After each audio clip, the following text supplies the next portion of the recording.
right. Well, welcome to Let's Chat.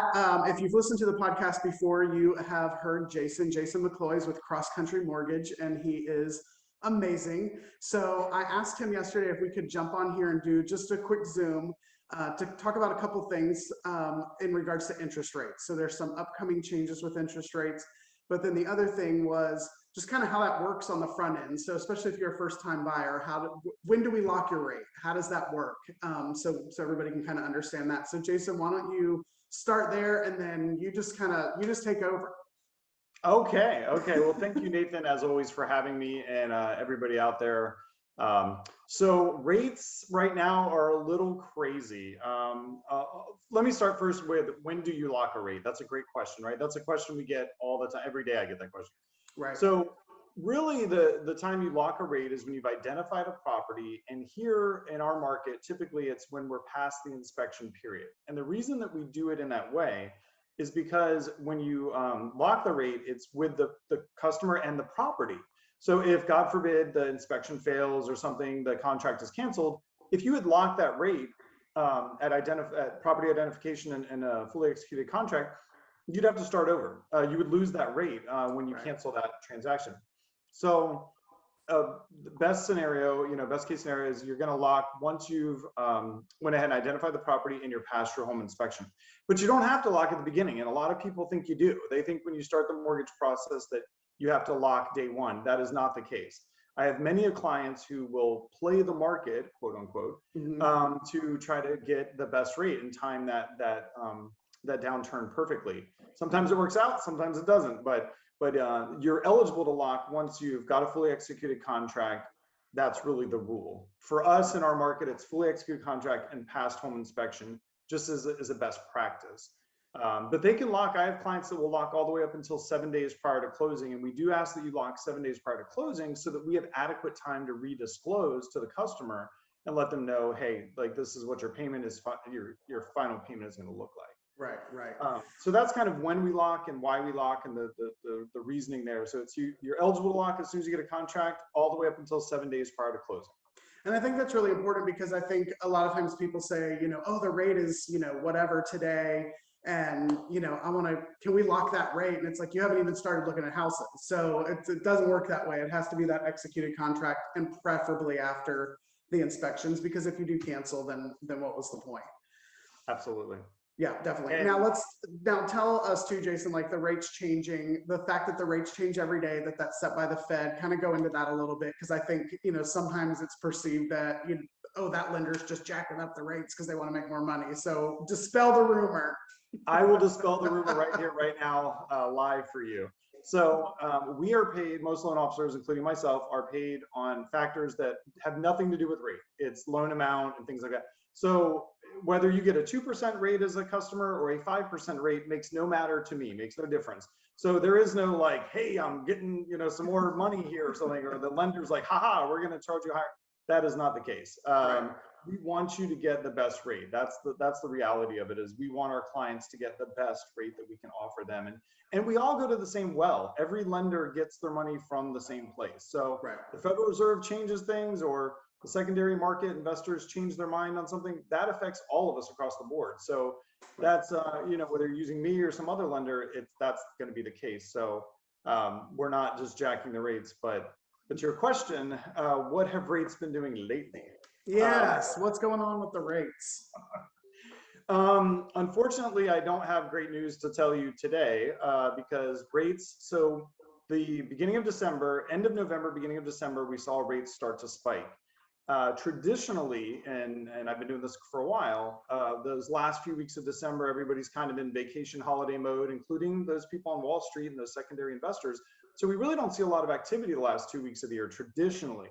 That was not the case in 2021. We saw a spike that started at the beginning of December and continued through the month of December, to where rates in the last 30 days have gone up at least 0.5%. From where they were. So that's quite a shocking thing for everybody, including myself and my colleagues. We all have been told that the rates will be going up middle of 2022. So we were kind of preparing for that and knew that was coming down the river. But no, this is a January bump that we were not, December, January bump that we were not anticipating. So rates, if you know, you spoke to somebody in November and now we're talking to those clients again as they find their home, it's definitely a bit shocking. So Yeah, we're definitely. hopeful And that, yeah. I was just to say with the, you know, as we look at 2022, it's, and this kind of segues, I think, into where what you want to add in here today, but you know, we're expecting, you know, potentially several of those increases from the Fed over this year. So the super low rates that we have seen will probably start to back off a little bit, but historically we're still at incredibly low rates. And I think people don't realize that, you know, from just even 3 years ago or 5 years ago. Right, right. And that's a very good point. Thank you. So what I always try to remind clients is, and especially in a rising rate market, is it's a snapshot in time and it ebbs and flows. We see rates go up, we see rates go down, but the overall trend for 2022 is up. I mean, the Federal Reserve has let us take a peek behind the curtain already, and they've said that the rates are going up. So we will see as the year progresses, rates continue to increase. Now, that being said, everybody's like, whoa, you know, I want 2% again. I want 1.5% again. We're not going to see that anytime soon. However, you know, even if we get into the 4s and even maybe the 5s, traditionally, holistically, these are still historically low interest Very rates. low, I mean, yeah. my parents' first home was 12 or 14%. Right. So, you know, it's not great, but it's not terrible because historically we're still in a very low place, and we need to be mindful of that and grateful for that, I guess. So. Well, and I mean, if somebody wants to, they can buy down their rate, but that's going to be more cash out at closing. So there is that possibility, but it's going to be more cash on the back end. Yeah, yeah, absolutely. And that's a great point. So we've got, you know, I always quote a rate as what we call par. So that is no points, no discount, no origination.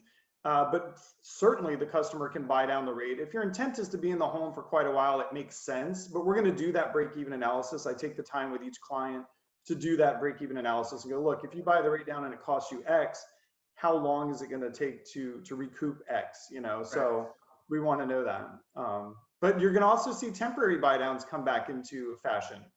Temporary buy downs are where you can buy down a rate temporarily, like it says. So you could do a 1.0 buy down. So for the first year that somebody has a mortgage, they're actually, say we lock them in at 4, just for example, for the first year, they would be at 3.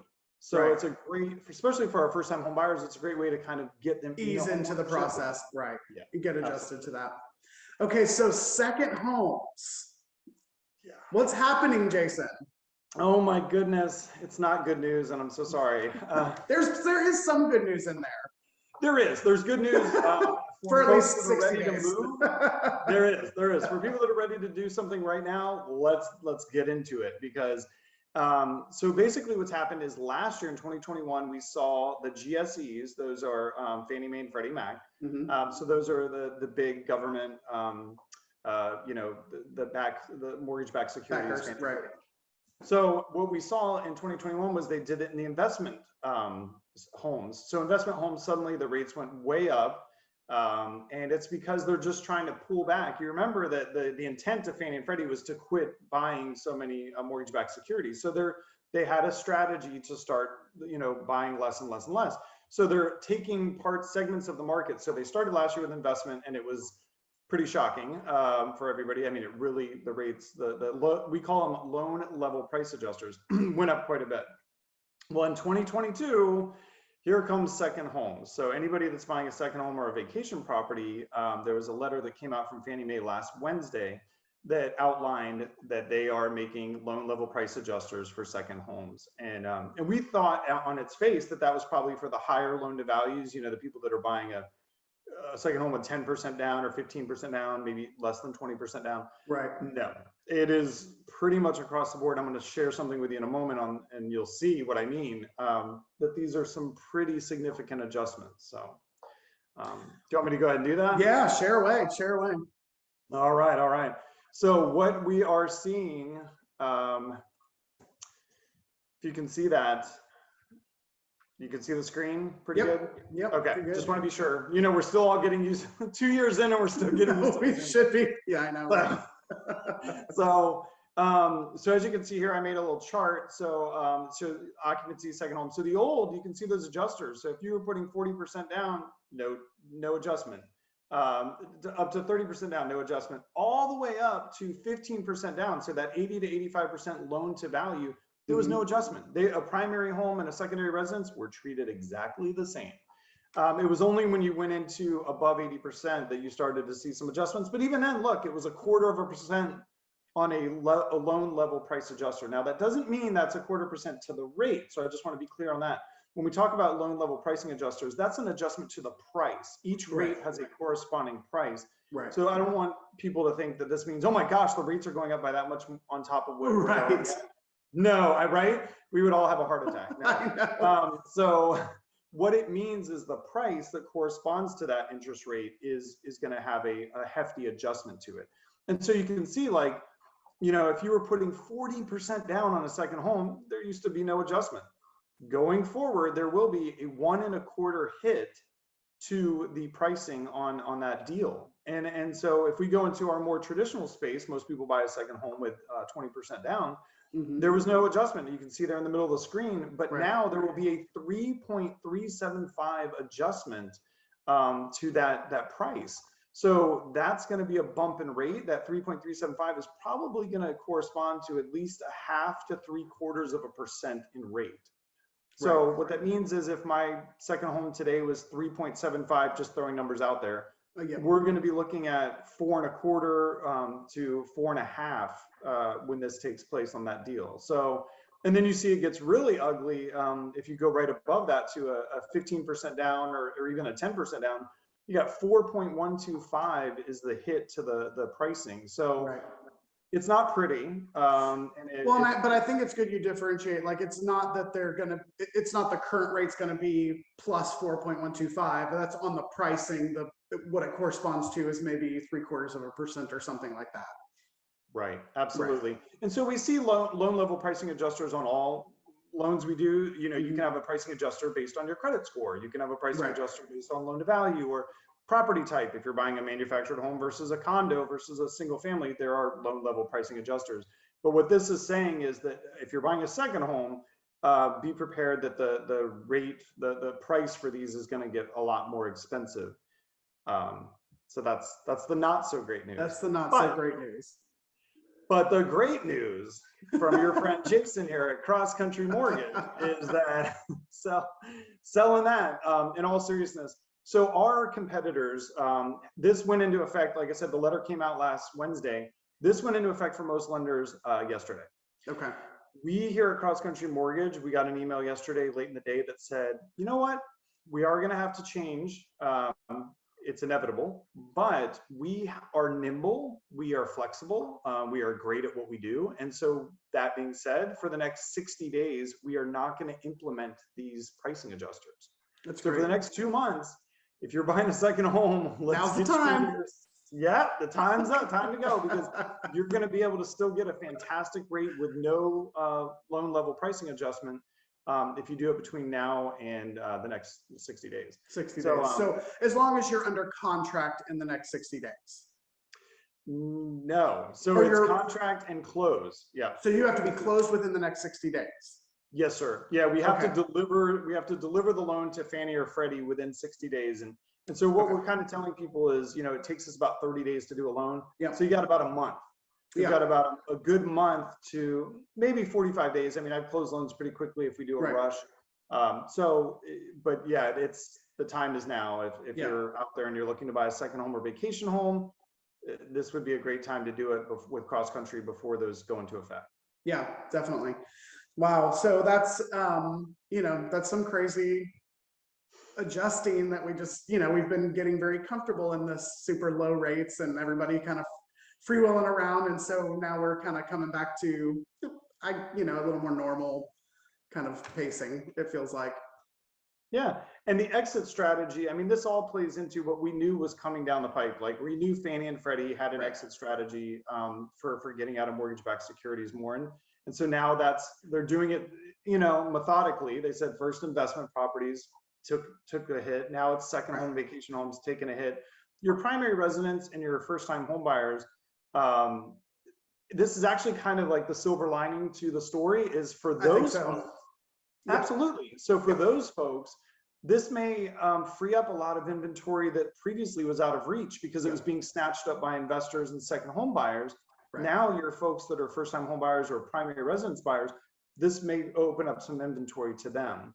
Yeah, I definitely think that's gonna, hopefully that is some of the impact, because I know, it's very hard if you're a first time home buyer, especially to get in there and compete with cash purchases and second home purchases and investment purchases. And, so this hopefully will free up a little bit of market space for them to be able to get back in. And I think we're gonna see a little leveling of the prices, not decreasing, but kind of leveling of prices. And so that will also help those first time home buyers. But yeah, so it'll be interesting to watch as 2022 unfolds, what happens is the regular rates and then to see how this impacts the marketplace. Yeah, and just to show you one more thing I want to share really fast is just to put a finer point on it. So here is the 10-year Treasury over the last year. So this is not the rates. I don't want to confuse people, but this is, and I'm just using Yahoo Finance because they're good. This is a look at the 10-year Treasury and what we've seen it do. And you can see where we're at, this little Mount Everest here at the end of the chart. That's where we're at. And so that's why you're seeing rates pop up. Now, we've seen peaks and valleys. We go back to the 5-year and look at this. This is on a 5-year. Wow. And if we go back to the max, this is the max. So this is from 1985 to present. So you can see we're still really, I don't want anybody to leave this and thinking that it's not a great time or rates, oh, the sky is falling. We're still in really great territory. Oh, absolutely. Absolutely. Yeah. Super, super good rates. I mean, and even with some increases this year, there'll still be probably some, really good rates for people. Yeah. So Jason, what's your contact deets? So you can reach out to me anytime on my cell phone is 321-795-1417. And he really means anytime. Anytime. He really does. Anytime. You can call me on the weekend. You can call me at night. I love my job. I love what I do. So call me anytime. My website is www.jasonmccloy.net. That's JASONMCCLOY.net. And like I said, and your email? Any assistance, let me know. And your email address? Oh, I usually just have them go to my website, but it's Jason McCloy. So it's jason.mccloy, so jason.mccloy@myccmortgage.com. That's myccmortgage.com. They couldn't make it any longer, could they? I know, right? I know. Just but they can go to your website and they can apply there and do all that stuff. So awesome. Well, thanks, Jason. I always love having you on for these chats because you're just a wealth of knowledge. So give Jason a call, especially if you're looking at that second home. Now is the time. Give him a call and get that ball rolling. So I appreciate it, Jason. Thank you so much, Nathan. And you have yourself a great day, okay? All right, you too.